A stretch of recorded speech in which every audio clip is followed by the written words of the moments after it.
I edited a yearbook entry and never told anyone about it. This happened during my last year of high school, and I've never told anyone about it.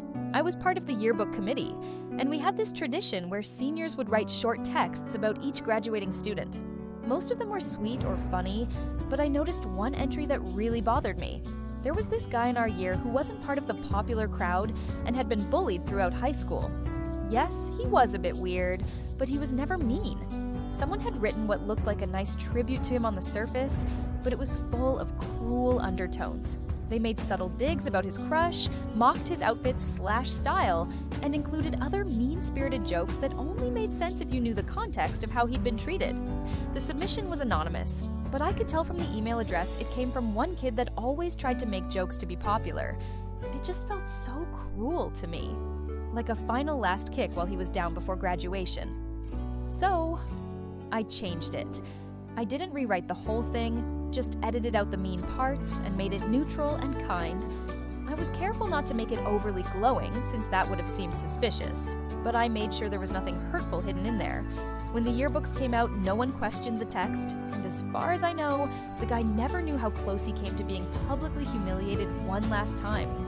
I never told him what I did, and I never told anyone else on the committee. Honestly, I'm not sorry about what I did, even though I wasn't allowed to change the submissions. Everyone deserves to have their high school years end on a decent note. I still think about it sometimes and wonder how he's doing now at it. Maybe to clarify something.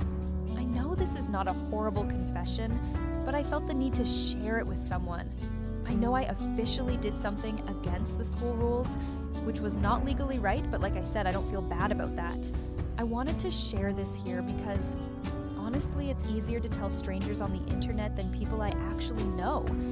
It happened over a decade ago, and bringing it up in real life would just be awkward for me to the people I know today. Like, hey, there was a kid at my school you've never heard of. Well, here's this thing I did back then. Plus, I didn't keep in touch with anyone from those days. I was one of those shy kiddos who like to fly under the radar. I'm expecting my first kid, and that has especially got me thinking a lot about how kids treat each other. I already knew back then that it was wrong how this guy was treated, because it wasn't his fault to be different from others. He was quite nice, just socially pretty awkward and didn't fit into the group dynamics of our year.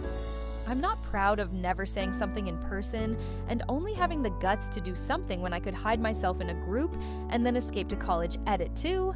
And thanks for all the kind words and awards. I'm happy I decided to share this story.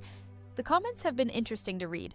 So many of you opened up about your own rough times at school, and it's kind of sad how many people have these memories.